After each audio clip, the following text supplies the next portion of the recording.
చివరి దశకు వచ్చాము. ఈ చివరి దశలో సందేహాలు సమాధానాలు ఉంటాయి. ముఖ్యంగా ఈ చివరి దశ మొత్తం కూడా రచయిత బండి నారాయణ స్వామి గారు వారు చెప్పే సమాధానాలు అనేది మెయిన్. దీనికి మేమేంటంటే మేము ఊరికే మీకు వారికి మధ్య కొంచెం సంధానకర్తలుగా ఉండటం మాత్రమే.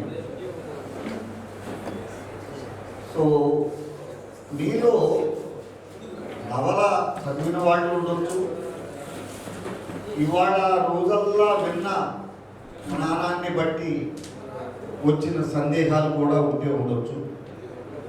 సో మీకు జెన్యూన్గా ఉన్న సందేహాలు, అనుమానాలు, ప్రశ్నలు, ఇంకా ప్రశ్నించదగిన విషయాలకి సంబంధించిన ప్రశ్నలు ఏమన్నా ఉంటే మీరు దయచేసి ఒక్కొక్కరు అడగండి. 20 minutesలో ఈ కార్యక్రమం ముగుస్తుంది. ఎందుకంటే ఇప్పటికే కొంచెం లెంత్ ఎక్కువ అవడం వల్ల అసలు చాలా శిరోభారం ఎక్కువైంది అందరికీ. 20 minutes. మొదటి ప్రశ్న ఎవరు వేస్తున్నారు? శ్రోతల వైపు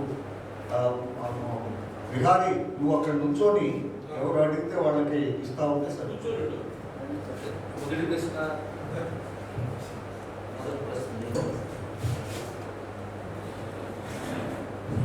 కడపటి యుద్ధం నవలలో స్వామి ఉత్తన్న పాత్రను చిత్రీకరించారు. బహుశా నవలలో ఆయనే చెప్పుకున్నాడు ఇది కల్పిత పాత్ర అని. అయితే దానికి భూమిక ఉంది. సమాజంలో ఉత్తన్న లాంటి పాత్ర భూమిక ఉంది. నేను అనుకోవడం ఏంటంటే స్వామి దానికి భూమిక మన దేవపుత్రం కదా, వాళ్ళ తాత ఆ కాలంలో గుర్రం మీద తిరుగుతూ ఊరూరు తిరుగుతూ గుర్రం మీద వైద్యం చేసేవాడు. అంతేకాదు ఆయన ఒక అంటే వైష్ణవం కాకపోయినా ఒక మంచి తత్వవేత్త. ఆ పాత్ర ఆధారంగా చేసుకొని ఏమన్నా రాశాడా అని నాకు దేవపుత్ర బతుకున్నప్పుడు చెప్పిన సందర్భాన్ని బట్టి గుర్తొస్తుంది. దాన్ని గురించాల్సిందిగా కోరుతుంది.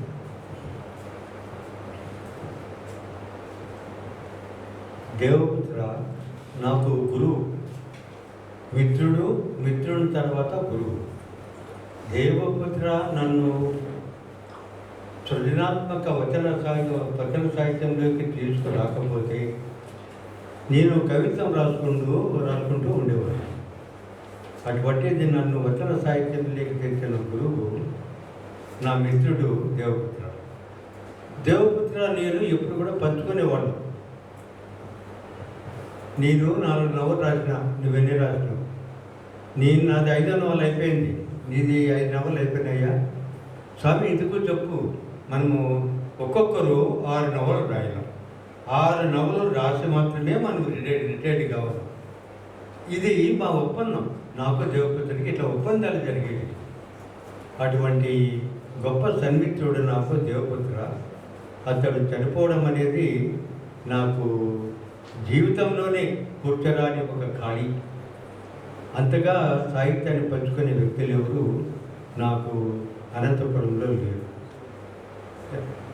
దేవపుత్రుడు ఎప్పుడు ఏం చెప్పేవాడంటే, నేను నా 6వ నవలగా మా తాత కథ రాస్తాను అనేవాడు. ఆయన క్యాస్ట్ మాల. ఆయన తాతకు చుట్టుపక్కల గ్రామాల్లో చాలా గొప్ప పేరు. ఎందుకు ఆ గొప్ప పేరు వచ్చింది అంటే, ఆయన మాల, ఆయనకి ఏమీ పెద్ద ఆస్తుపాస్తులు లేవు. అయినా కూడా ఎందుకు కొంత గొప్ప పేరు వచ్చింది అంటే, ఆయన వైష్ణవుడు. ఆ వైష్ణవం వల్ల ఆయనకు వైద్య వృత్తి అనేది పట్టుబడింది. వైద్య శాస్త్రము అనేది పట్టుబడింది, మూలికా వైద్యం. ఆ మూలికా వైద్యానికి సంబంధించిన మందులు సంచి ఒక దీనికి వేసుకునేది. ఇది ఎప్పుడు జరిగింది? దాదాపు 90-100 సంవత్సరాల కిందట అనుకోండి జరిగింది ఇది. వాళ్ళ తాత ఒక మూలికా వైద్యం కింద సంచిలో మూలికలన్నీ వేసుకునేది. ఒక గుర్రం ఎక్కేది. అంటే అప్పుడు బస్సులు ఇన్ని బస్సులు లేవు కదా అప్పుడు, ఈ గ్రామ బస్సులు అప్పుడు లేవు. గుర్రం ఎక్కేది, ప్రతి పల్లెలకు పోయేది. మందు వాళ్ళకి రోగాలు చూస్తూ వాళ్ళకు మందులు ఇచ్చుకుంటూ పల్లెలన్నీ తిరుగుతూ ఉండేది. అంత మారపుట్టుగా పుట్టి అంత గొప్ప వ్యక్తిత్వాన్ని సాధించిన దేవపుత్రుల వాళ్ళ తండ్రి ఆయన కథ విన్నప్పుడు నాకు ఒళ్ళు పులికెత్తింది. ఒళ్ళు పులికెత్తింది. ఆయన నవల రాస్తాను అని 2-3 ఏళ్ళు గడిపాడు. లాస్ట్కు నాకు ఎంతూజియాజం ఎక్కువై అంతే ఎట్లయినా రాయించాలని, దేవపుత్ర నీకు 1 సంవత్సరం టైం, ఈ సంవత్సరంలో నువ్వు మొదలు పెడతావా? సరే, మీ తాత కథ మొదలు పెట్టకపోతే నువ్వంతా నాకు చెప్పినావు కదా కథ, నేను రాస్తాను ఆ కథ.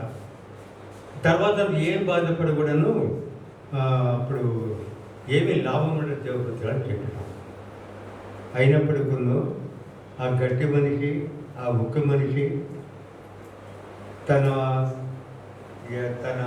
ఏమనుకున్నాడు ఏమో కానీ ఆ సంవత్సరంలోనే ఈ లోకాన్ని విడిచి వెళ్ళిపోవడం అనేది చాలా చాలా విషాదకరమైన అంశం. అది నాకు ఈ కడపడి యుద్ధంలో నాకు అది పనిచేసింది. రచయితకు ఉండాల్సిన లక్షణాలు ఏమిటి అని నేను అనుకుంటానంటే నాకు సంబంధించి ఇది కొంతమంది రచయితలకు కూడా ఇది అప్లికబుల్ కావచ్చు. నేను ముందు ఒక పాత్ర రాయాలనుకుంటే ఆ పాత్రకు సంబంధించిన మనుషులు ఎవరైనా ఉండాలని నా చుట్టూ అని చూస్తాను. దాని తర్వాత ఆయన దేవకులము, ఏ మతము, ఇవన్నీ కూడా విచారించిన తర్వాత ఆ కులాల యొక్క నేపథ్యం కనుక్కుంటా.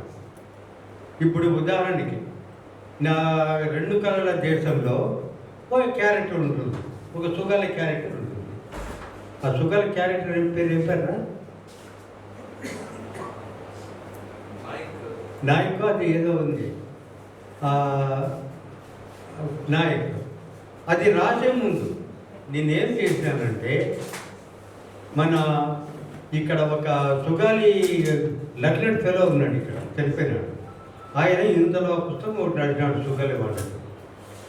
ఆ పుస్తకం అంతా నేను వెరిఫై చేసి సుగాలి చరిత్ర అంతా అధ్యయనం చేశాను. అంటే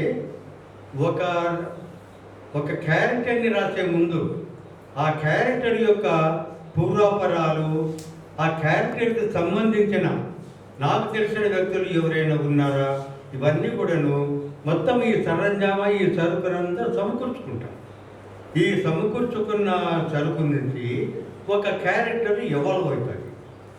ఇదే విధంగానే నేను మన ఉత్తరణకి కావలసిన సరంజామా అంతా చేకూర్చుకునేటప్పుడు మన దేవపుత్ర యొక్క తాత నాకు ఎదురైనాడు. అది ఎట్లా ఎదురైనాడు? గుర్రం మీద పోతే ఎదురైనాడు. కాలువపల్లి మీద ఉండే స్వామి బలి తిరిగినాను గ్రామాలన్నీను, ఇంతవరకు తిరిగింది చాలు, కొంచెం సేపట్ల మా కడపడి యుద్ధాలు కూడా వచ్చిపోవని అనుకుంటే ఆయన అట్లా ఉత్తాన పాత్రలోకి వచ్చి వెళ్ళిపోయినాడు. అది ఒక కారణం. రెండవది ఏమిటంటే, తుగ్లక్ దాడి చేసినప్పుడు భారతదేశం మీద, దక్షిణ దేశం మీద, అదే ఆనుగుంది మీద, అప్పటికి విజయనగరం సామ్రాజ్యం లేదు. విజయనగర సామ్రాజ్యం కంటే ముందు ఆనుగుంది ఉంది. ఈ ఆనుగుంది మీదకి మహమ్మద్ బిన్ తుగ్లక్ దాడి చేసినప్పుడు విగ్రహాలన్నీ కూడా దాచేస్తారు, విగ్రహాలను దాచిపెట్టుకుంటారు.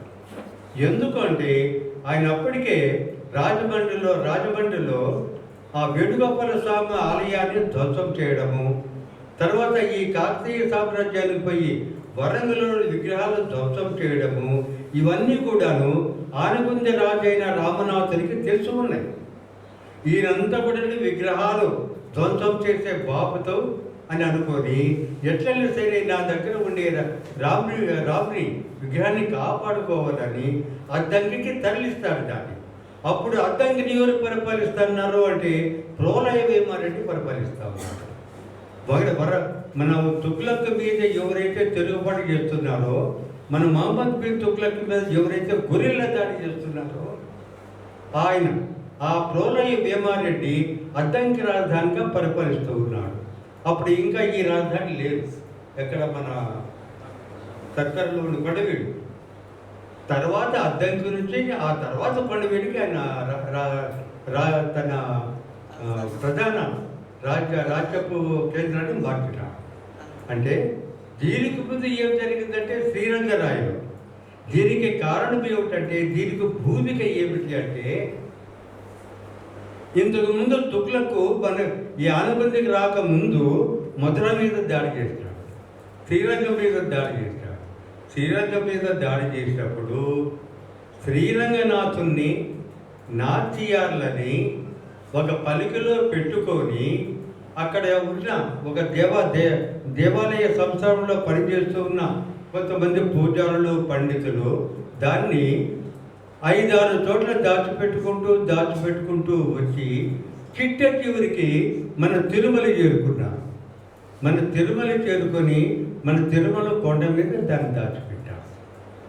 ఇప్పుడు మనము తిరుమలకు పోతే ఎంటర్ అయిన గుళ్ళోకి, మొట్టమొదటి గుళ్ళోకి ఎంటర్ అయిన తర్వాత మనకు లెఫ్ట్ రంగనాథ మండపము చెప్తారు. అదిగో రంగనాథ మండపము అంటారు.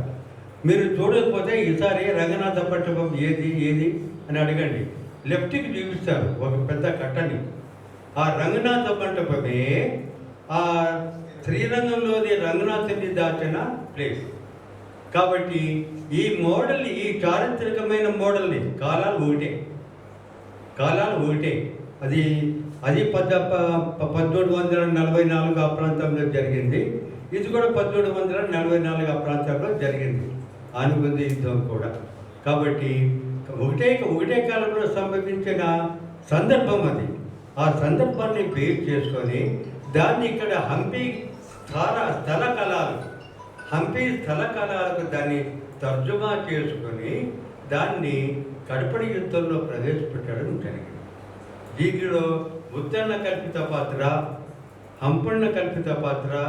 కానీ వాళ్ళు వెనకల విగ్రహాన్ని శ్రీరంగం నుంచి విగ్రహాన్ని దాచిపెట్టే చారిత్రక భూమిక మాత్రము వాస్తవికమైనది, చారిత్రాత్మకమైనది అని చెప్పుకుంటూ ఈ రెండు పనిచేస్తారు. ఇక్కడ మీరు ఆ విగ్రహాలని దాచిపెట్టడం అనే కార్యక్రమం, ఆ చారిత్రక వాస్తవికత ఏదైతే ఉందో, ఆ వాస్తవికతలో చరిత్రలో ఆ పాత్రని దళితులే నిర్వర్తించారు, దళితులే నిర్వర్తించారు. లేదు, ఆలయంలో ఉన్న పూజారులు, వర్చకులు, ఆ దేవాలయానికి ఒక హెడ్ ఉంటాడు, ఆయన వీళ్ళందరూ కలిసి జరిగింది. వాళ్ళు నిర్వర్తించిన దాన్ని దళితులు కాపాదించి ఎట్లా రాస్తారు మీరు? ఎందుకు ఉండకూడదు? వైనాడు కాపాడింది అంటే అది దాన్నే వక్రీకరణ అంటున్నారు మీ విమర్శకు. ఆయన వైష్ణవుడు. ఈయన రాజు రామనాథుడు అప్పు చెప్పినాడే. రామనాథుడు ఎవరికి అప్పు చెప్పినాడు? మీరు పెట్టిన దళితులు పాత్రలు వైష్ణవులేనండి, కానీ అక్కడ చరిత్రలో ఆ పాత్ర నిర్వర్తించిన వాళ్ళు వైష్ణవులే కానీ వాళ్ళు దళితులు కాదు కదా. ఇక్కడ పాయింట్ ఏమిటంటే, ఆ కాలంలో విగ్రహాలను ధ్వంసం చేసేది అనేది ఉందా లేదా అనే దానికి ఒక ఉదాహరణ. అది కూడాను విగ్రహాల్ని దాచనారు అనే దానికి ఈ రంగనాథ మండపం ఒక ఉదాహరణ. ఇప్పుడు ఇక్కడ ఉన్నది హంపి పరిపాలిస్తున్నవాడు రామనాథుడు, క్షత్రియుడు. ఆ క్షత్రుడు ఒక యోధుడిని చూస్తున్నాడు. ఎవడు యోధుడు? వాడు మొనగాడు. దీన్ని తరలించుకుని పోయి మొనగాడు యోగుడు అన్నప్పుడు వానికి ఈ కత్తుల రామదాసు కనపడినాడు. ఆపాదించడంలో దళితుడు కాదయ్యా, ఆయన వైష్ణవుడు. ఎవరు? రామదాసు వైష్ణవుడు.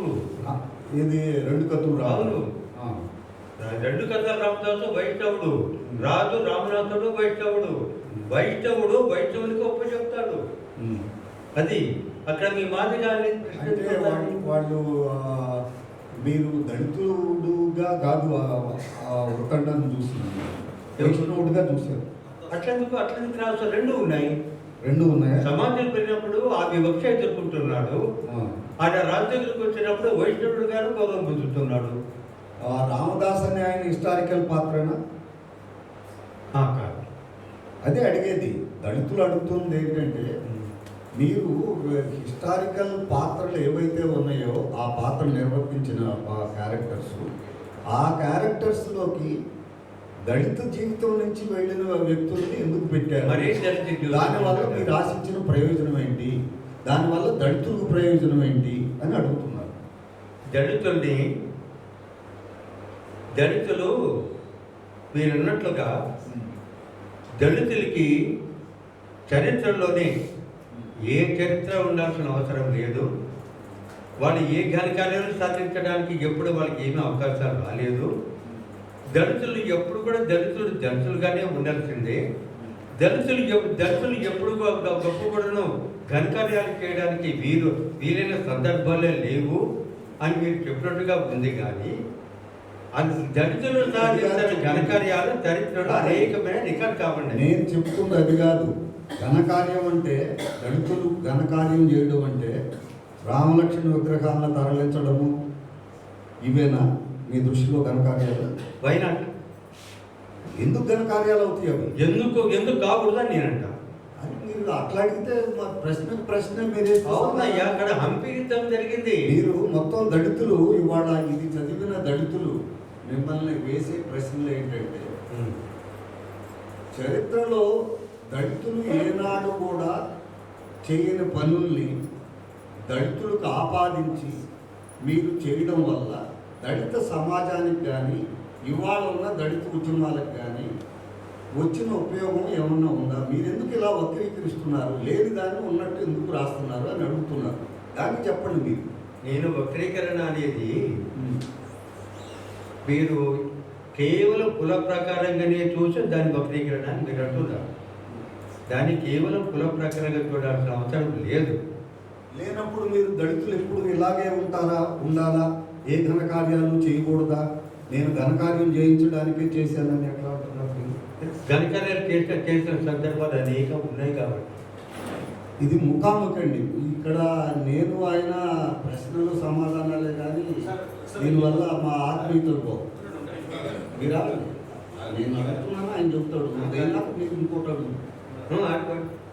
కానీ ఇది అయిపోయింది. ఎక్కడో చోట నెక్స్ట్ మీరు అడుగుతారా?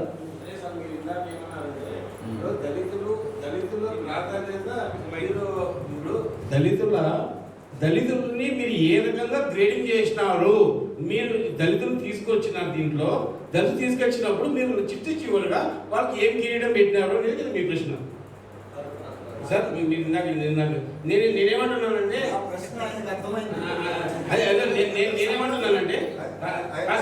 నేనేమంటున్నానంటే ఇది సాగు ఏమనంటే చివరికి ఏమనంటే సామాజిక పరంగా మార్పు చెందాలి. సమాజ పరంగా మార్పు చెందాలంటే అప్పుడు జరిగినటువంటి చరిత్ర చెప్పడానికి, ఆ నవల చెప్పడానికి ఆ రకమైనటువంటి పాత్రలు చేస్తేనే ఆ రకమైనటువంటి అంటే పాఠకులకు అర్థమవుతుంది అన్నట్లుగా నాకు అనిపించింది.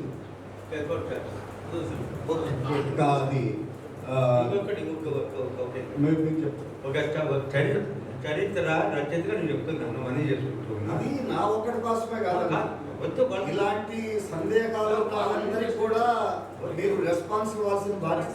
సర్లే, నేను ఏం చెప్తున్నానంటే చరిత్ర రాసేటప్పుడు కులంతో సహా మక్కి వేసుకుంటే మళ్ళీ అది కూడా చరిత్ర అవుతుంది, కానీ చారిత్రక నవల కాదు. చారిత్రక రచయితకి కొన్ని కళలు ఉంటాయి, కొన్ని ఊకలు ఉంటాయి. మాదిగా ఇట్లా ఉండాలా అనే దాన్ని ఏమంటాం, దాన్ని ఏమంటావు? ఉన్నతీకరణ. ఒక ఉన్నతీకరణ కూడా రక్షితుల్లో అది కోరుకోవట్లేదు కదా. ఎవరు? మీరు మమ్మల్ని ఏమి ఉద్ధరించుకునేవి లేదు, మా దగ్గర మీరు ఉన్నతీకరించలేదు, నిజానికి లేదు అని చెబుతున్నారు అంటున్నారు. మీరు ఇదే సమాధానం.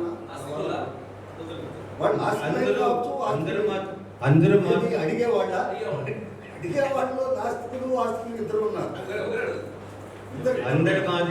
అందరి మాదికలు ఒక్కరి కాదు. లక్ష్మి అందరి మాది లక్ష్మీ నరసయ్య గారు అన్నలా సభలో లక్ష్మీ అనేది అలవాటు. అన్ని మక్కి చరిత్రకు చారిత్రక నవలకు తేడా ఉంటుందని మొట్టమొదటి మీరు గుర్తించవలే విమర్శకుడిగా. కొన్ని మక్కి ఏది కూడా ఉండదు. రచయితకు ఒక ఫిలాసఫీ ఉన్నప్పుడు ఆ ఫిలాసఫీకి అనుగుణంగా మక్కి చెప్తూ వాడు చరిత్ర రాయాలి. మళ్ళా చరిత్రని ఎందుకు రాస్తారు?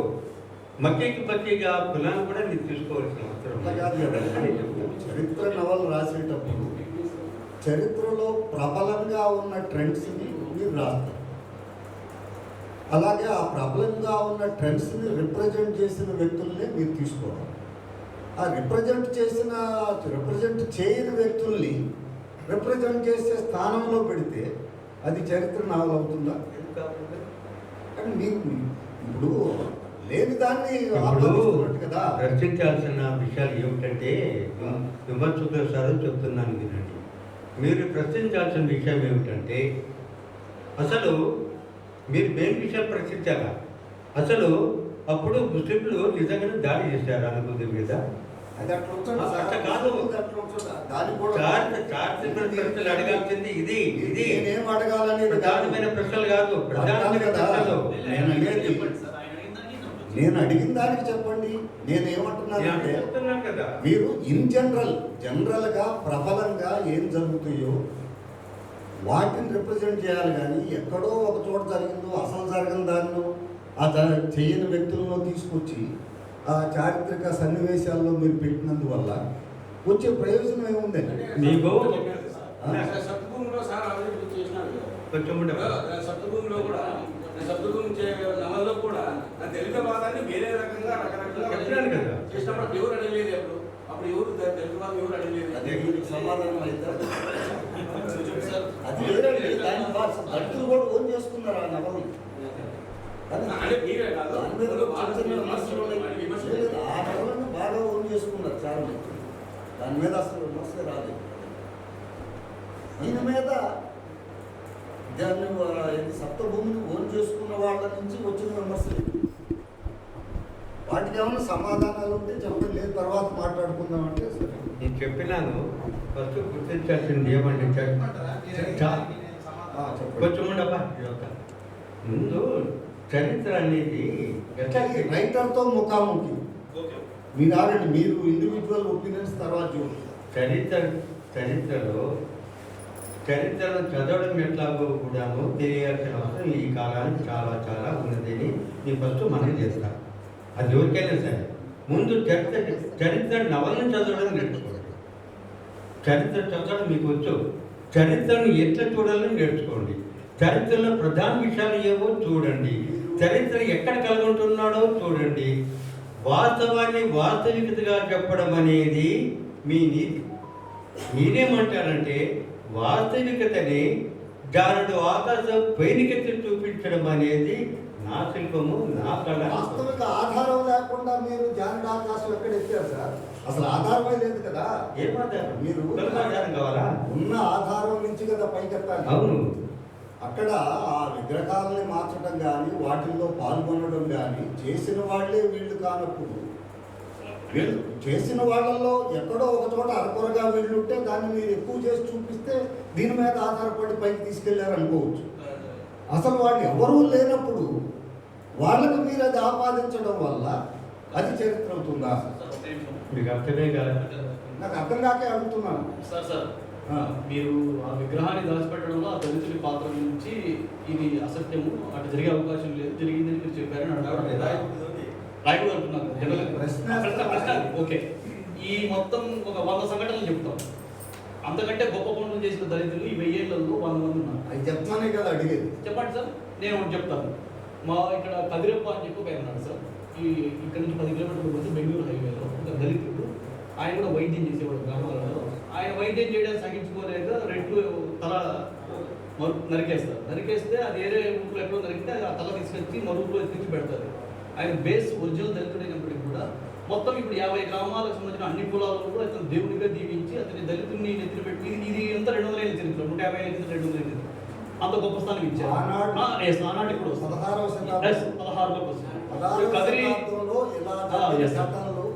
ఆధారపూరితమైనటువంటి దళిత బేసిక్ ఘటనలు. కదిరి లక్ష్మణ సిస్టమ్ ఆఫ్ టెంపుల్ ఉంది సార్. హరిహర కుక్కరాయల కాలంలో దళితులు ప్రవేశించడానికి వీల్లేదని చెప్పి గ్రామస్తులతో చెప్తారు. కానీ హరిహర కుక్కరాయలు వచ్చి ఒక శాసనం వేస్తారు అక్కడ దళితులకి ప్రతి నెలలో ఈ డేట్ వాళ్ళకి ప్రత్యేకంగా దర్శనం ఇవ్వాలి అని చెప్పి వాళ్ళు రైట్స్ కోసం పోరాటం వాళ్ళు తెచ్చుకున్నారు.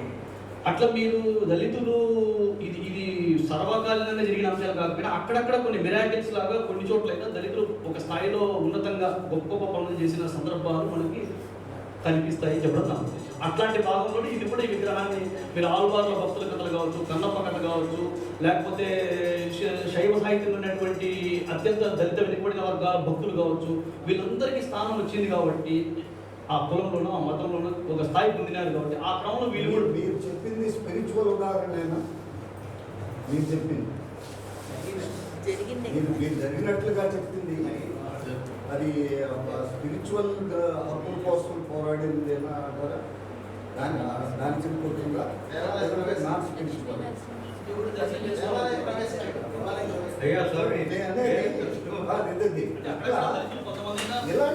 ఇలాంటి ఘటనలు ఏవో ఒక వాటిని చెప్పి వాటిని బేస్ చేసుకొని రాసామంటే బాగుంటుంది. అసలు ఇదేమీ చెప్పకుండా ఎక్కడో ఘటనలు పెట్టి నేను ఇక్కడ పాత్రను అక్కడ పెట్టానని అంటే నువ్వు ఇక్కడ పాత్రనే పెట్టు. ఆ పెట్టే చోట దళిత ఆధారం ఉందా లేదా అది మెయిన్. ఇదే కాకపోవచ్చు కానీ దళితులు చేసిన ఘనకార్యాలు, వైష్ణవంలో దళితులు చేసిన సేవలు, వైష్ణవంలో దళితులు చేసిన ఘనకార్యాలు అనేకం ఉన్నాయి. ఆ అనేకమైన ఘనకార్యాల్లో ఇది కూడా ఒకటి. ఎందుకు కాకూడదు? ఆ టైంలో ఆ ఘనకార్యాలు చేసిన ఇది యథార్థత కాదు. కానీ నేను ఒక మాట చెప్తాను సోదరు చెట్టి దేవుడికి, చెట్టి చదువు చెప్తా. ఉత్తన్న అనే పాత్ర యథార్థమైన పాత్ర కాదు, కానీ వాస్తవికమైన పాత్ర.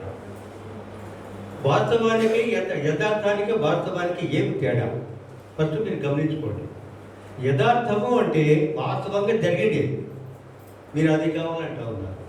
ఆడ మాదిగోడు అయితే ఏడుగురు మాదిగోడు ఉండాలంటారు.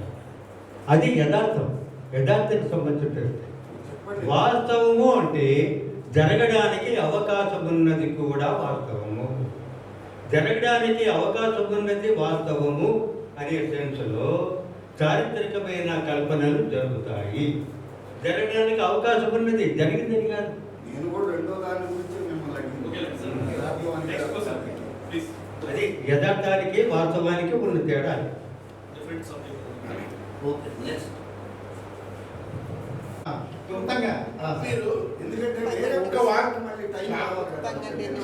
చాలా రాయలసీమ లక్షణం చెప్పిన కథలైనా ఏదైనా ముచ్చటైనా హాయిగా పెంచుకుంటూ మాట్లాడతారు. మిట్ట ప్రాంతాలే రాయలసీమ తెలంగాణ మిట్ట ప్రాంతాలకు కల్చర్ అది. మీరు కొద్దిగా ఇనాక్ గారు చెప్పిన విషయాన్ని లాగి చెప్పేస్తారు. అదే విషయం చెప్తారు. మీరు ఎందుకు క్లుప్తంగా ఒక వాక్యంలో చెప్పండి, మీరు చెప్పండి. చారిత్రక రచన, చరిత్ర రాయడం ఒకటి, చారిత్రక నవల ఒకటి. చారిత్రక నవలలో కల్పితం, అది నవల అనేది కల్పితం. ఆ కల్పితంలో చరిత్ర ఆధారంగా ఒకరికి వస్తుంది, ఒక కులంది ఇంకొక కులాన్ని, అంటే ఈ కులాలు చేసిన, ఇందాక సార్ చెప్పినట్టు ఈ కులాలు చేసిన ఘనతలు చరిత్రలో లేవు కాబట్టి ఈ కులాలు కూడా ఘనకార్యాలు చేశాయి అని చెప్పదలుచుకున్నారు. అయితే ఏ పాత్రలు అయితే ఘనకార్యం చేశారన్నారో అవి నవల ఇతివృత్తంలో ఇవ్వకపోవచ్చు. అప్పుడు 18 పర్వాల భారతంలాగా అయిపోద్ది. మీరు చెప్పినట్టు ప్రతి జరిగిన ఇన్సిడెంట్లే చేస్తే ఇది 18 పర్వాల నవలు కూడా కావచ్చు. ఓకే, ఇప్పుడు తన అనుభవాలు ఒకటి జరిగిన ఆధారం తన అనుభవాలను, తన భావనలను ఒక పాత్ర ద్వారా తనలో ఒక ఊహ ఉంది. దళితులు ఈ స్థాయికి ఉండాలని ఊహ కాదు. అది నారాయణ స్వామి గారి వ్యక్తిగతమైన భావన స్థితిన సంబంధం. ఎక్కడ దళితుల విగ్రహాన్ని కాపాడే పరిస్థితి ఉండదు. అది తప్పు. అది ఆయన రాయడం వల్ల దానికి ఉంటే బాగుంటుంది అనుకుంటాం. మన రచనలో కాల్పనికత అనేది చరిత్ర రచనకు సహజమే. కానీ ఇవ్వాలి ఉన్నాం. మంత్రం బ్రాహ్మణాధీనం, మంత్రం దైవాధీనం, దైవం బ్రాహ్మణాధీనం. బ్రాహ్మణుడే సమస్తం అనుకున్నప్పుడు బ్రాహ్మణుడు పుట్టడం, బ్రాహ్మణుడు ఉద్దేశపూర్వకంగా తాకకుండా మనస్ఫూర్తిలో ఉన్నది. ఉద్దేశపూర్వకం కాకుండా తెలియకుండా తాకితే కూడా అతనికి మరణశిక్ష విధించమనేది రాష్ట్రపతి. మీకు మనసు మరికట్టి కృష్ణారెడ్డి చేసినట్టు కూడా ఉంది. అవన్నీ ఇంత కఠినమైన స్థితిలో దళితులు తమ అస్తిత్వానికి ఎత్తుకున్న క్రమంలో విగ్రహాలను దళితులు కాపాడని చెప్పినప్పుడు ఒక ఆత్మగౌరవం బాగానే ఉంటుంది. అదే వాళ్ళు ప్రశ్నిస్తారు. అయితే మన నారాయణకి ఏముంటుంది, నా స్వభావం ఏంది, నేను దళితులు ఇప్పుడు అవును కాపాడితే బాగుండు కదా, ఏ బ్రాహ్మణుడు ఈ రాజు కాకుండా దళితులే కాపాడితే ఇంకా బాగుండు కదా అనుకుంటాం. కానీ దాన్ని పండమని ఇప్పుడు ఈ దేశంలో ఉన్న వాళ్ళు ఒప్పుకుంటారా? వాళ్ళకి అది సిద్ధమా? మాకు దేవాలయంలో పూజారులు ఏమని చెప్పి చిలుకూరు దేవపుత్ర తండ్రి కాదు, ఎవరు కాదు ఉంటే కూడా వాళ్ళు ఇప్పటికీ మీ గుడి వేరు, మీ పద్ధతి వేరు. ఇప్పటికీ ప్రవచనకారులు వాడు వచ్చినాడు, వాడు అడిగినాడు ప్రశ్న, వాడు అనే నుంచి దిగారు వాళ్ళు. వాడు ఆ వాడులో ఉంటాడు. ఏమని గారు శాస్త్రి గారు అంటే వాడు ఇంత అన్యాయంగా బ్రాహ్మణ అంటే వ్యక్తిగతమైంది ఉన్న అధిపత్యం ఉంది. ఇప్పుడు వాళ్ళు ఆ పూజలో ఉన్న ఆ విగ్రహాలే వీళ్ళు కాపాడుకుంటారనే ఒక భావం ఉన్నట్టుంటే దళితులకు రావాల్సిన సందేహం. కానీ ఆ ఒక్కదాంతో ఆ రచనను మనం బహిష్కరించాలని హక్కు లేదు. ఎందుకంటే ఆయన ఊహ, ఆయన భావన అది ఉదాత్తమైన కల్పన కూడా చేయొచ్చు కదా. చరిత్ర రచనలు చారిత్రక గ్రంథం కదా. ఇంకా ఆ కల్పనలో కనుక దాన్ని అర్థం చేసుకుంటాం. కానీ అది ఒక ప్రమాదం కూడా ఉంది. ఇప్పుడు ఉన్నవ లక్షణారాయణ నవలక్షణం కూడా తర్వాత అల్లు రామదాసు, సంగదాసు నిజంగా నాకు కె శ్రీనివాస్ అన్నారు, నిజంగా మానవాళ్ళ ఇల్లు అంటే అంతకంటే ఉన్నవ లక్షణాలు రాసిన తక్కువ రాసినాడు. అంతకంటే ఎక్కువ పేదరికంలో ఎక్కువ ఇంకా మరింత ఉన్నతమైన సంస్కారం ఉంటుంది, సంస్కృతి ఉంటుంది. అది బ్రాహ్మణిజాన్ని అనుకరించడమా, బ్రాహ్మణ్యంతో జీవించడం తెలియదు. కానీ ఉంటుంది, అది సత్యం అని చెప్పినాను. అట్లనే ఎక్కడో ఒకటం జరిగి ఉంటుందంటే దాని యొక్క సమాధానం చెప్పడానికి లేకపోతే మమ్మల్ని అడుగుతున్నారు. నీకు తెలుసా విగ్రహం మమ్మల్ని రాణిస్తలేదు మీరు చెప్పాను. నేను కూడా చెప్తున్నా, చాలా బాధ. అదొకటి జిహాద్ నాకు సంబంధం లేదు. జిహాద్ కరెక్ట్. ఆ రాముని విగ్రహాలు, తర్వాత చిలుకూరు దేవపుత్రంగా ఇక్కడ నాకు తెలిసిన పరిమిత చారిత్రక జ్ఞానం ప్రకారం బలైంది వైష్ణవులు ఎక్కువ మారలు. ఇక్కడ నాకు నవల మొదటి నుంచి పెద్ద ఆయన అడుగుతున్నాను. ఆ గుర్రం మీద తిరగడం, మందులు ఇవ్వటం, మావటి ఉండటం, ఇదంతా మానవాళ్ళ పని. గుర్రాల సాధనం కానీ, ఏనుగులను సాధనం కానీ, ఏనుగులు పట్టుకోవడం కానీ, సైన్యం పనిచేయడం కానీ. చర్మకారంతో ఉన్నారు, వాళ్ళు కూడా తక్కువ మంది ఉన్నారు. వైష్ణవంతో ఉన్నది కనుక నేను చిలుకూరు దేవపుత్ర క్యాస్ట్ మీరు చెప్పేవారు కూడా నాకు అది ఉన్నది. అయితే చిలుకూరు దేవపుత్ర మాల, అంపన్న మాదిగా ఇవన్నీ మనం వేసాం అనుకో, ఆ యొక్క రచయిత యొక్క ఆయన ఏ ఉద్దేశంతో దాన్ని మనం చరిత్ర లేక ఉన్న నామినీ కేసులు నవల్లో ఊరపతి గాడి ఎందుకుంటుందో నాకు చర్చ అయితే కనుక అది వద్దు. కానీ మనకు మొత్తంగా సమాజంలో ఇవాళ ఆయన రాసిన రచన వల్ల ఏమైనా మనం దాన్ని ఎట్లా చూడాలని మాత్రం క్లారిటీ చేయాల్సిన అవసరం పెద్ద ఆయనకు ఉంది, మనకు పెద్ద ఆయనకే ఉంది. Thank you. నా పేరు Narayana Reddy, assistant commissioner excise retired. నేను నారాయణ స్వామి గారు, కైలాసనాథ్, వెంకటరామరెడ్డి 74-76లో ఎంపీ చేశాను.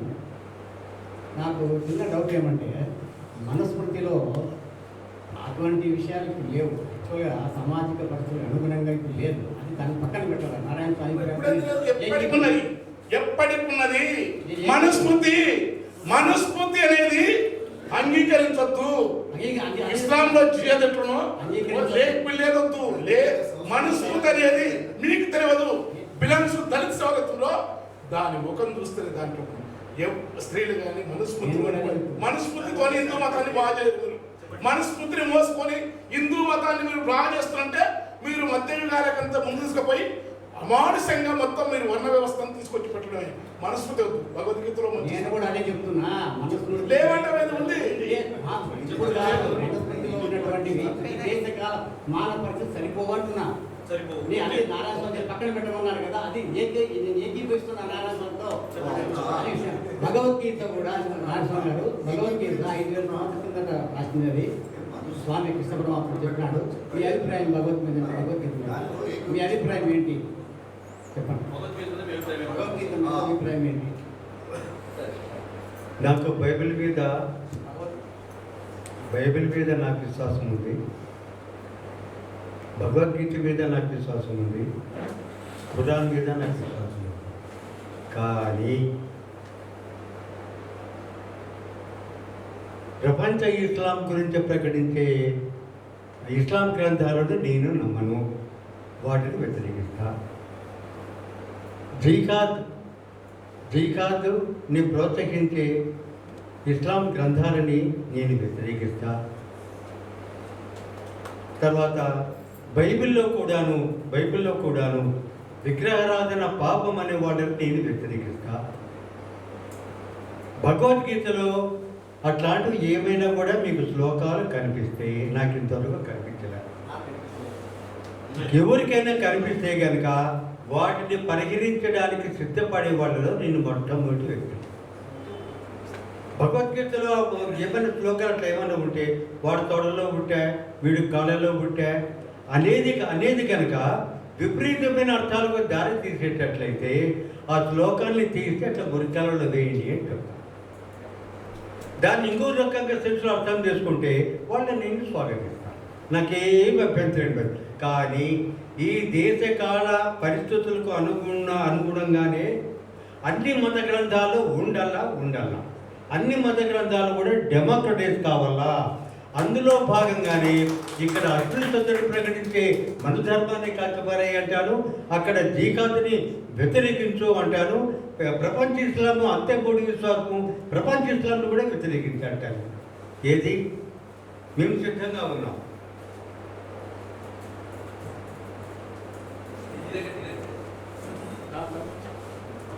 సార్, భగవద్గీతలో కూడా కొన్ని అంశాలు నిషేధమైన ఉన్నాయి. ఉదాహరణకి అర్జునుడు శ్రీకృష్ణునితో జరిగిన సంవాదంలో ఇక్కడ బంధువులు అందరూ ఉన్నారు, అన్నదమ్ములు ఉన్నారు, నాకు రాజ్యము వద్దు, అధికారము వద్దు అని చెప్పేసి అన్నప్పుడు శ్రీకృష్ణుడు తన తాత్విక చింతనతో చెప్తాడు, నీవెవరు యుద్ధం చేయడానికి, అసలు నువ్వు కాదు, చేపించేవాడు నేనే, ఆవిడ చనిపోయేవాడు నీవే అని చెప్పేసి ఒక తాత్విక చింతనను తీసుకున్నట్లయితే, ఉదాహరణకి ఉత్తర భారతదేశంలో మైనారిటీస్ పైన, దళితుల పైన దండయాత్రలు జరుగుతూ ఉన్నాయి అని చెప్పేసి, అంటే మతాలపైన దండయాత్ర జరుగుతుంది అంటే ఇది కూడా ఉదాహరణ.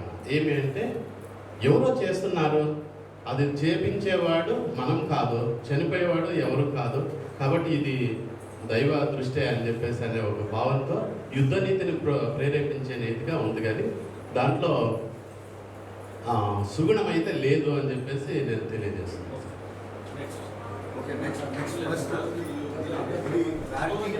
భగవద్గీత ఓకే,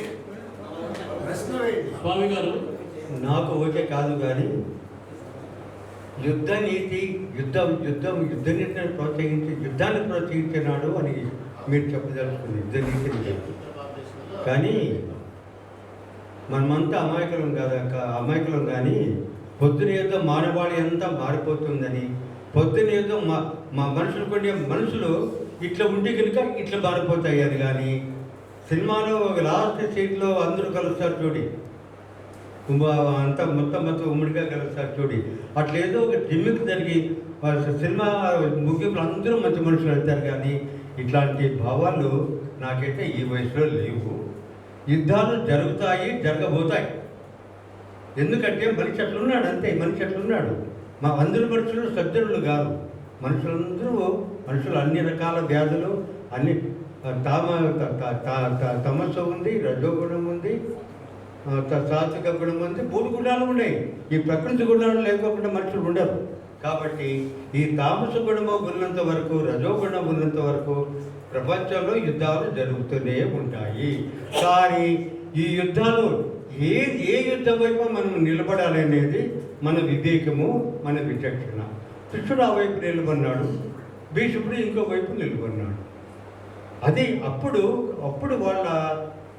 వాళ్ళ యొక్క దాన్ని ఏమంటాం, వాళ్ళ యొక్క డ్యూటీ, అది ఒక డ్యూటీ అని అంటారు. వాడు ఏమనుకుంటాడు, వాడు ఉప్పు తిన్నాడు కాబట్టి వాడి కింద పని చేయాలని అనుకుంటాడు. ఉప్పు తింటేనేమిరా, వాడి న్యాయం కాదు, వాందే న్యాయం అని ఉప్పు తిన్నాడు వాడిని విడిచిపెట్టి విభీషణుడు ఇంకో పక్కకు వస్తాడు. అంటే ఈ నీతి న్యాయం అనేది కూడాను అంతిమంగా ఏ గ్రంథాలు చెప్పవు.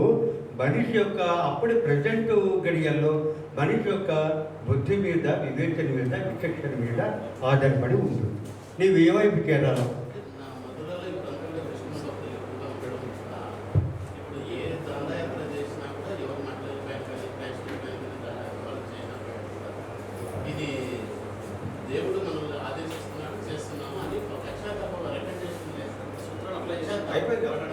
స్వామి గారు, మౌలికంగా మీరు కవి, మీ నవల్లో చాలా చోట్ల కవిత్వానికి సంబంధించిన అంశాలు కవుల ప్రస్తావనలు కనపడతాయి.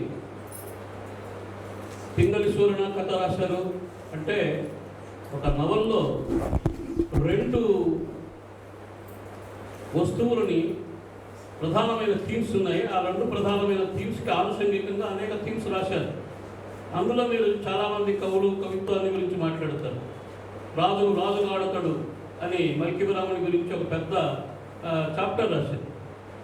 నా ప్రశ్న ఏంటంటే, అలియ రామరాయలు, రామరాజభూషణుడు అని ఇద్దరున్నారు. భట్టుమూర్తిని రామరాజభూషణుడు అంటే అలియ రామరాయల చేత భూషింపబడినవాడు అని ఆయనకు బిరుదు. ఆ భట్టుమూర్తి ఎపిసోడ్ ఒక్కటి కూడా, ఒక చిన్న 4-5 అంశాలు తప్ప భట్టుమూర్తి ఎపిసోడ్ పెంచి ఉంటే ఆ నవలకు మరింత శోభ వచ్చేదేమో నేను అనుకుంటున్నాను.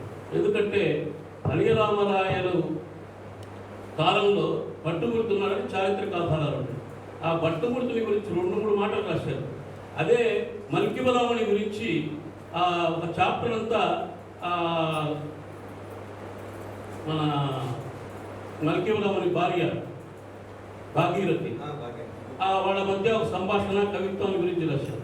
మరి వసీపుత్రాకారుడైన భట్టుమూర్తిని గురించి ఒక ప్రస్తావన పెట్టి ఉంటే ఆ నవలకి మరింత శోభ వచ్చేదేమో అనుకుంటున్నాం. ఈ ప్రశ్నకు సమాధానం. భట్టుమూర్తి గురించి ఒక అనుమానము, నేను భట్టుమూర్తి గురించి రాయాలనుకున్నప్పుడు కొన్ని అనుమానాలు వచ్చినాయి. ఒక చారిత్రకమైన అనుమానం. భట్టుమూర్తి రాసిన అది వసు చరిత్ర, ఆ భట్టుమూర్తి రాసిన వసు చరిత్ర 1900 దాదాపు 1550 ఆ ప్రాంతంలో రాసినాడు. 1550 ఆ ప్రాంతంలో. కానీ ఎప్పుడు అంకితం ఇచ్చినాడు అంటే రక్కస తెంగడి యుద్ధంలో ఓడిపోయిన తర్వాత, పెనుగొండకు వచ్చిన తర్వాత అలీరామరాయలు తమ్ముడైన తిరుమల రాయలకు అంకితం ఇచ్చినాడు. అంటే అంతవరకు అలీరామరాయల కింద ఉండే భట్టుమూర్తి దాన్ని, ఆ వసు చరిత్రని అలీరామరాయల కిందకి అంకితం ఇవ్వలేదు. ఈ అనుమానం వల్ల వాళ్ళ గురించిన ఎపిసోడ్ తగ్గించవలసి వచ్చింది. ఇంకొక అనుబంధ ప్రశ్న ఏంటంటే, చారిత్రక ఆధారాలను బట్టి విజయనగర కాలంలో శతావధానాలు లేవు అని, ఆ శతావధానము అష్టావధానం అనేటువంటివి 19వ శతాబ్దంలో ప్రారంభమయ్యే వెంకటార్యులు అనేటువంటి ఆయన ప్రారంభించాడని కొన్ని అవధాన చరిత్రలు చెబుతారు. మరి అందులో మీరు ఆ నవల్లో శతావధానం జరిగినట్టుగా, అందులో స్త్రీలు పుచ్చకులుగా ఉన్నట్టుగా ఉన్నారు. కల్పితమా లేకపోతే వాస్తవికమా? శతావధానం అనేది అప్పటికి కూడా ఉంది. భట్టుమూర్తికి శతావధాని అని బిరుదుంది. భట్టుమూర్తికి శతావధాని అని బిరుదు ఉన్నా కూడాను ఇప్పుడు ఉన్న శతావధానం వేరు, అప్పుడు ఉన్న శతావధానం వేరు. వాటి రూపాలు వేరు. వాటి రూపాలు ఎప్పుడు మార్చుకునేది అంటే తమిళశాస్త్రి బుక్కులో ఉంది. తమిళశాస్త్రి లేడా? తమిళశాస్త్రి ఇచ్చిన పుస్తకంలో ఈ అష్టావధానం అనేది రూపం ఎప్పుడు మార్చుకున్నది, ఈ శతావధానం అనేది రూపం ఎప్పుడు మార్చుకున్నది, అవన్నీ 19వ శతాబ్దంలో జరిగినాయి అవన్నీ కూడాను. అప్పటికి శతాబ్దాలు ఉంది, కానీ దాని రూపం వేరు. ఆ శుభ ధారణ మాత్రమే ఉండేది, దాని ఆ పద్యం మాత్రమే ఉండేది.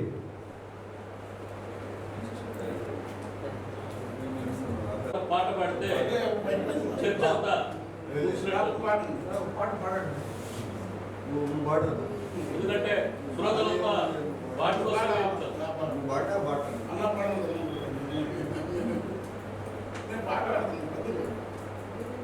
నేను కూడా పాట పద్యం పాడాలి, లేదు ఈ పాట పద్యం పాడాలి, ప్రశ్న పాడాలి.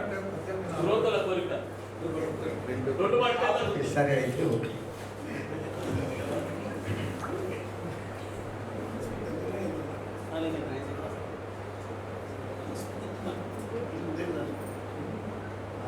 హరిశ్చంద్రలోది లేకపోతే బాగుంటుంది అంతే. సరే ఇంకా ఇప్పటి వరకు జరిగింది అన్నం కొద్దిగా చేసి మేము అట్లా కొడతానే ఉంటాం, వాళ్ళ ఇంట్లో కూడా కలుసుకుంటూ ఉంటాం. మీరు అదే సరే పెంచుకోవాలి అది మా ప్రజలు మధ్య తినుకో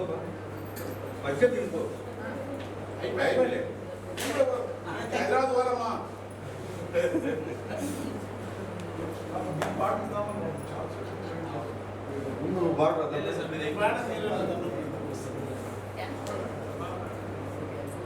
కలికి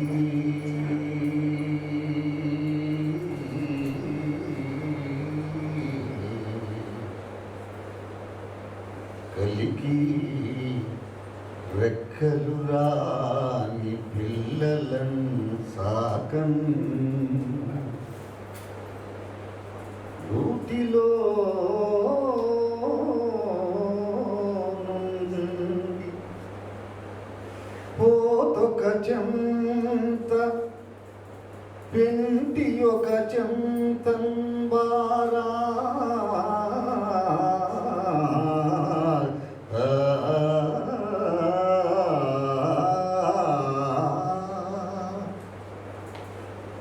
ఈలోపుగా పిల్లల పామే గ్రసించెను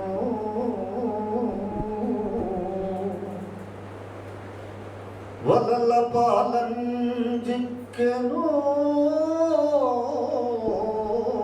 పురుగులు ఇలపై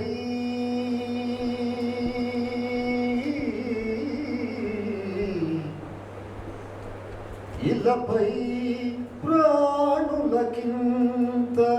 వియోగమగుచో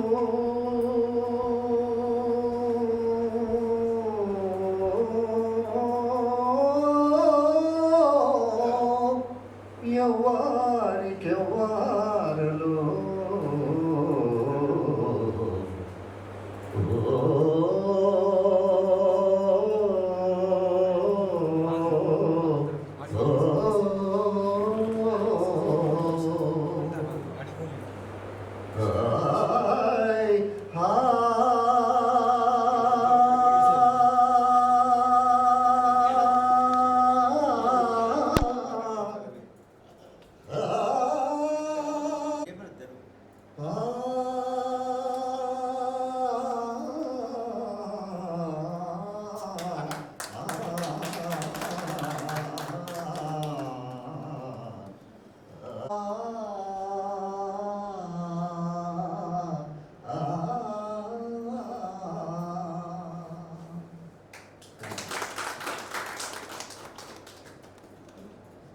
మీరు పాడిన తర్వాత కొంచెం పాట ఇప్పుడు మీరు పాడిన తర్వాత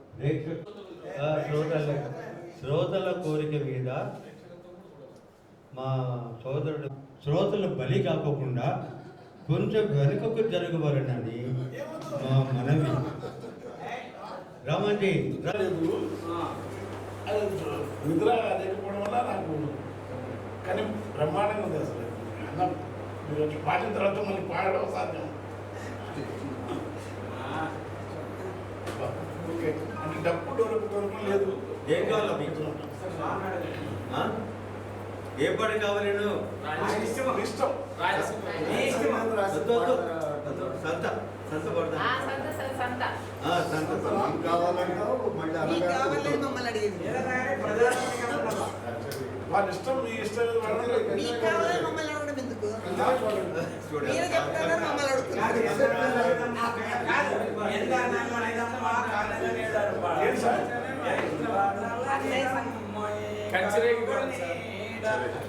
అది అత్యంత నీకు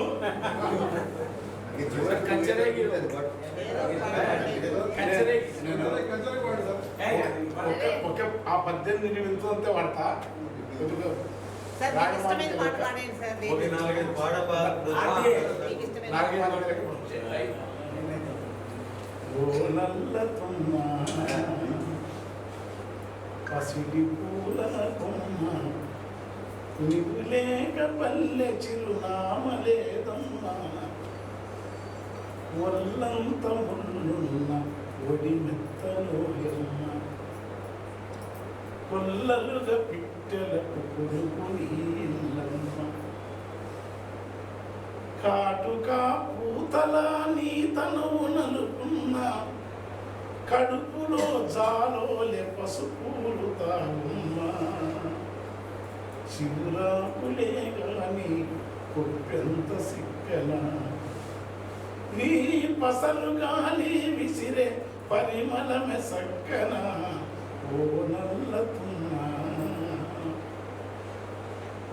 గులకరాల సౌకర్యలైన ఒడిసే గుట్టలు రాళ్ళున్న గుబురుగా పెరిగేవు కంచెలే కనె పెరిగి కంచనీవయ్యేవు మంచపై కాపుకు దాపు నీవయ్యేవు మంచపై కాపుకు దాపు నీవయ్యేవు కాని పెట్టిపోతల కొరకు అయినా పెట్టిపోతల కొరకు పెట్టుకోకు బెంగ మేక పంచకముంటే అదే నీకు సురగంగా మేక పంచకముంటే అదే నీకు సురగంగా.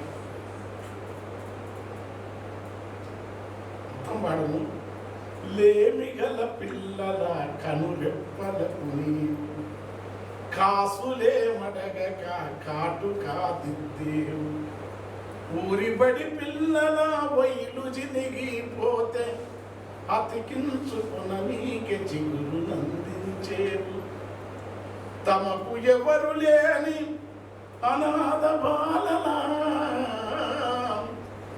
తనువు పైన సింపులంగి గుండెయ్యేవు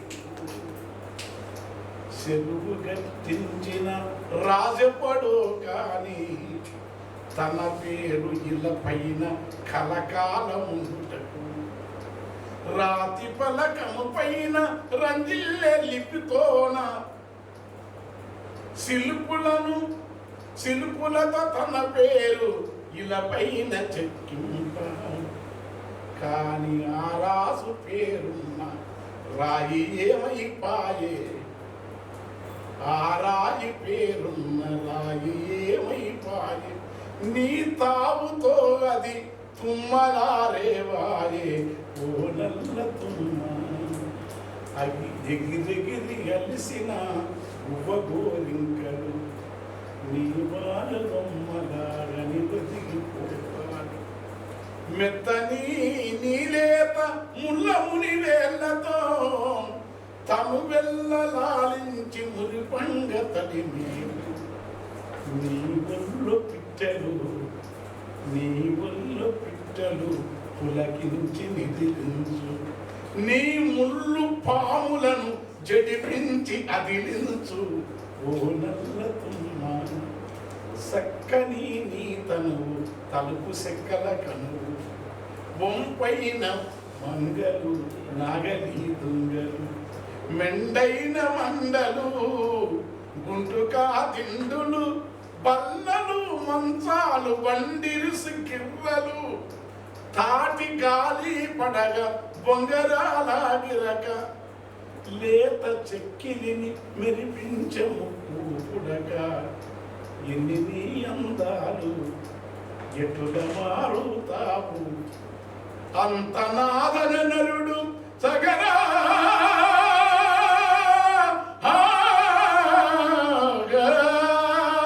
అంత నాదన నరుడు ఆయువతి నచ్చనము తన వారెప్పినుగని ఇనంగదీసేరు నీ ఒళ్ళు నలుపున్న నీ ఒళ్ళు ముళ్ళున్న నీ తనువు నలుపున్న బండివై చల్లవై బండిరిసి గిర్రవై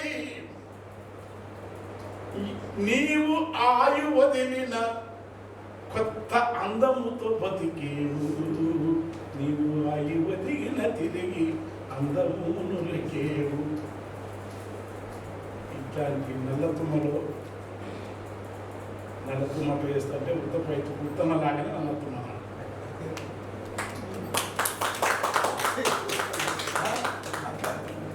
ఏలేడంతా కొన్ని జీవులను గొప్పవంటావు కొన్ని జీవులను మలపమంటావు కొన్నింటిని భుజించమంటావు కొన్నింటిని భజించమంటావు కొన్నింటిని అపశకునమంటావు కొన్నింటిని శుభశకునమంటావు అన్ని జీవులకు కోనరుడా నీవే అపశకునముడా ఏలేడంత ముక్కున్నది గద్దా అది ఎంత ఎత్తుకు ఎదిగితే వింత ఏలేడంత ముక్కున్నది గాని ఎన్ని కోడి పిల్లలను మింగేను జీవుల మింగిన గద్దగైన అది దేవుని పక్కన వాహనమైనది కానీ దానికి తెలియదు పాపం.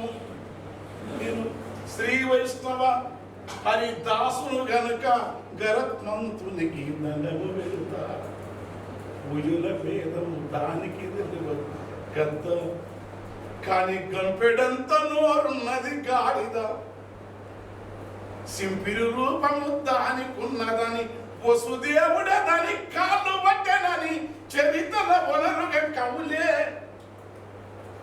వచించిరి. గంపెడంత నోరున్నది గాని పాపము గరిక పూసలే నములుచున్నది బరువుల మోసే గాడిద ఎందుకో నరుని కంటికి చులకన ఉన్నది జీవుల మింగిన పెద్ద ఎందుకు దేవుని పక్కన వాహనమన్నది నరుడా నీవి తలకిందుల ఈ తత్వముతోనే ఇలపై వీసే గాలికి మోసే నీలకు పొంగే గంగకు పొత్తు నింగికి ఐదింటికి లేనట్టి పేరము అన్ని కథలు నీవు రాయుచుంటివి మల్లెవోలె తెలుపున్న నాగులు నల్లని విషమే దాగి ఉన్నది అది శేష తల్పమని మొక్కుపనేను శ్రీ వైష్ణవమే నాకు పాదు కదా మరి మల్లెవోలె తెలుపున్న నాగులో నల్లని విషమే దాగి ఉన్నది మప్పు ఓల నలుపున్న బర్రెలో తెల్లని పాల దారలున్నవి కాటు వేసే ఆ పాములెందుకో నాగదేవతని మొక్కుత ఉన్న పాలనిచ్చే ఈ బర్రెను మాత్రం బడితే పూజతో బాధలు విడితి తలకిందులయ్యి తత్వంగా ఉసిన పూలకు దోసి నొక్కితే వాసిగా పరిమళముంపునురా అవి కోసి మెడలో వేసుక తిరిగితే వాడి తాడై మిగులునురా వాడి తాడై మిగులునురా ఆ తాడే ఒట్టిగా ఎండినదంటే ఆ తాడే ఒట్టిగా ఎండినదంటే తన్మయత్వముల మరువక ఉంటే ఏ సుడిగాలికి అది పిగుసుకపోయి తనకే తాడై మిగులునురా ఎందుకురా ఈ కీర్తి ప్రతిష్టలు ఎందుకురా ఈ మూట బంధములు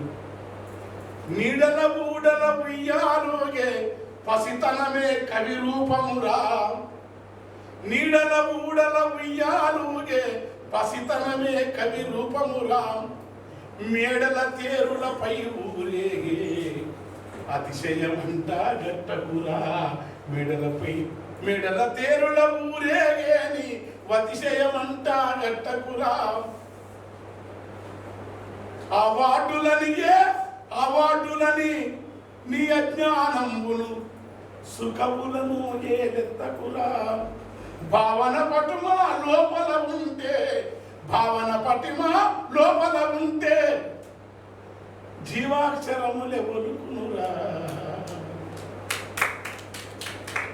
కవులను పీఠము ఎత్తుతవని కవి సుఖముతలు రాయడురా కవులను పీఠము ఎత్తుతవని దరిద్రం జ్ఞానపీఠం అని ఆయనకెందుకు ఎప్పుడు చలానికి ఆయన దాన్ని దాటిపోయి గుర్తుపెట్టుకోండి పొద్దున ఉండి రావూరి భరత్ని రావూరి భరత్ ఇక్కడ బండారం స్వామి గారు ఎక్కడ ఆయన దగ్గర ఇంకా చెప్పాలంటే ఇంకా కొన్ని పేర్లు చెప్పారు ఆ 3 పేర్లతో నాకు అంగీకారం లేదు పుట్టుకునే మీరు శేషన్ దశరమన్నా బాగుంది కవిత్వంలో విపరీతమైన చదవన్నా బాగుంది కవులను పీఠము లెత్తకపోతే కవిత వెళ్ళదని అనుకో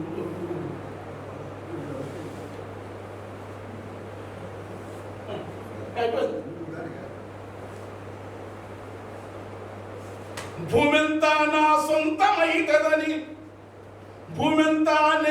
నా సొంతమైతదని భూదాహముతో ఎదురు చూసేదవా నీవే భూమిలకెప్పుడొస్తావని భూమి ఎదురు చూస్తున్నది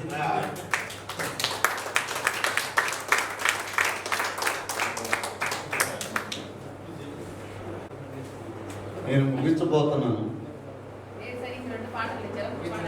ముగించబోయే ముందు ఒకటి పాట పద్యమండి. ఎన్నో ఏళ్ళు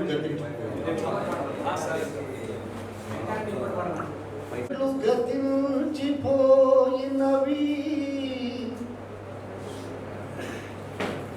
కానీ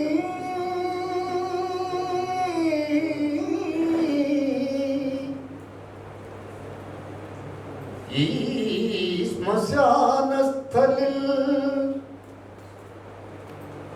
కన్నుల్ మూసిన మందభాగ్యుడు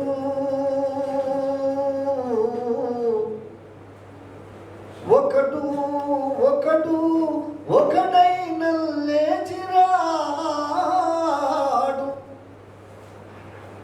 అకటా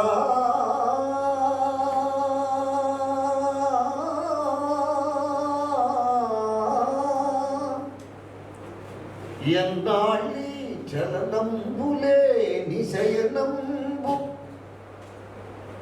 ఏ తల్లులల్లాడిరో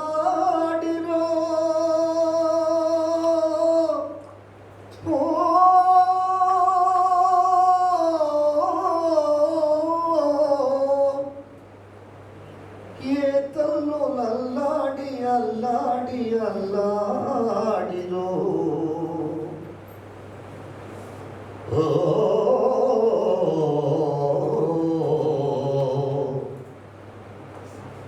కన్నీటంబడి క్రాగిపోయినవి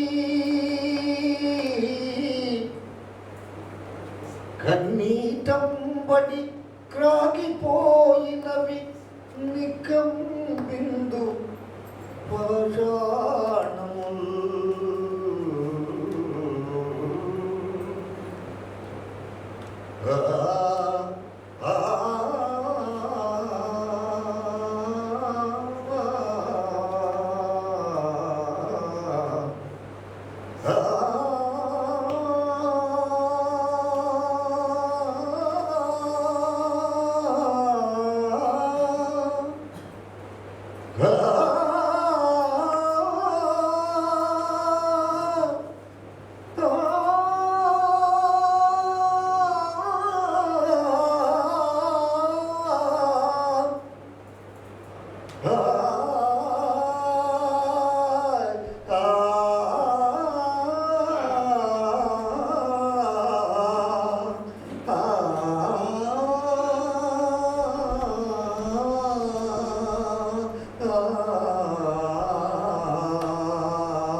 జాతికి జీవకళ తీర్చిదిద్దిన ఏ దివ్య శిల్పిదో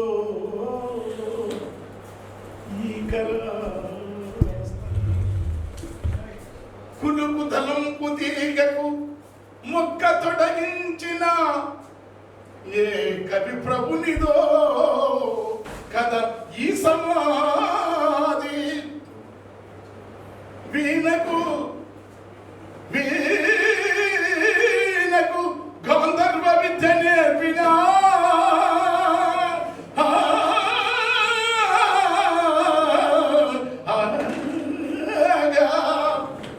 వీణకు గంధర్వ విద్య నేర్పిన ఏ గాయకునిదో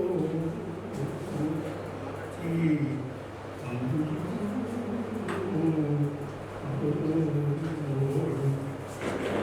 రసికుల భావతరంగములరించు రసికుల భావతరంగములరించు ఏ అభినేత్రిదా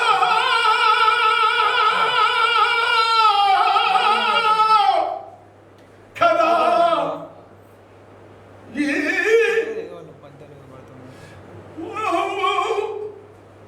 వల్ల వల్ల ఏడ్చుచు ఎందరో వాగినులు ఇతుకలంటిన నన్నకు సరం తెంపివేసిదో. ఇట్టి ఈ శ్మశానమునకు మున్ను ఏ మహాసభీమనుడు తమ పాపలకై అల్లలాడిరో. అట్టి ఈ శ్మశానమునకు నేనే ఒక కాపు నోట అప్పురమ్మా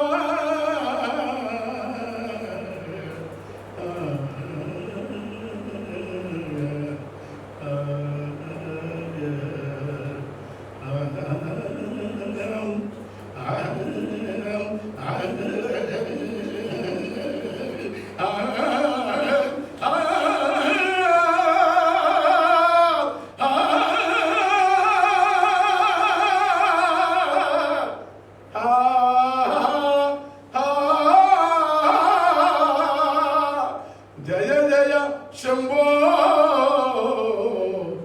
శంకర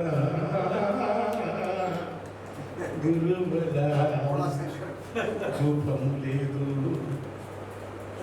శైవం నరుత్రం నవిస్తున్న పృథ్వీన వాయునతే సర్వశూన్యని. ఏమి ఎందుకొచ్చినదంత కవులతో ఈ జంట ఏ జన్మ బంధమీ అక్షరాలందము కడపటి యుద్ధమది కాగితము పై లేదు మన పైన మనమిప్పుడు చెయ్యాలి యుద్ధము మనకు మనమే మనిషి ఉనికే లేదు మానవత్వము లేదు మతములెల్లలు మారి మహాకవి ఘోషించే సిద్ధునివో సాధువో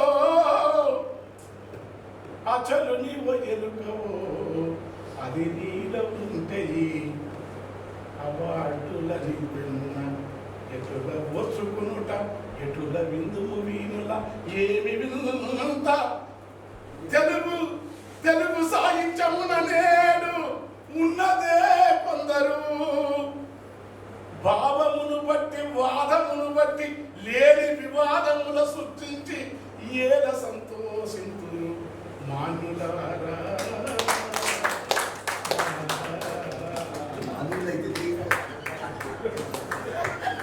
ఓకే మిత్రులారా, ఇంతవరకు చాలా మంచి కార్యక్రమం జరిగింది. చెప్పారు, సంతోషం. అందరికీ ధన్యవాదాలు.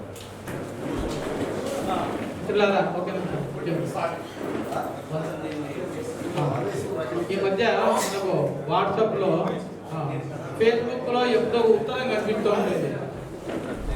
ఎన్టీఆర్ తనకు పద్మశ్రీ అవార్డు వచ్చిందని వాళ్ళ గురువు విశ్వనాథ్ సత్యనారాయణ ఉత్తరం రాశారు. దానికి ఆయన ప్రత్యుత్తరం రాస్తూ రామారావు ఏకవీర చిత్రంలో ఉత్తాన్ పాత్ర కూడా ఉత్తాన్ పాత్రలోని అభినయమే నన్ను ముగ్ధుని చేసింది అని చెప్తూ వస్తారన్నమాట. ఆ విధంగా చూస్తే ఈరోజు మన అనంతపురం సాహిత్య చరిత్రలో ఎన్యూ అనంతపురం నుంచి ఇంతకుముందు రాలేదు, ఇక ముందు రాదు. వస్తే మరి బండి నారాయణ స్వామి గారి నుంచి చేసిన సాహితీ మిత్రులకు అందరికీ పేరు పేరున స్పందన అనంత కవుల వేదిక ధన్యవాదాలు తెలియజేస్తోంది. నమస్కారం.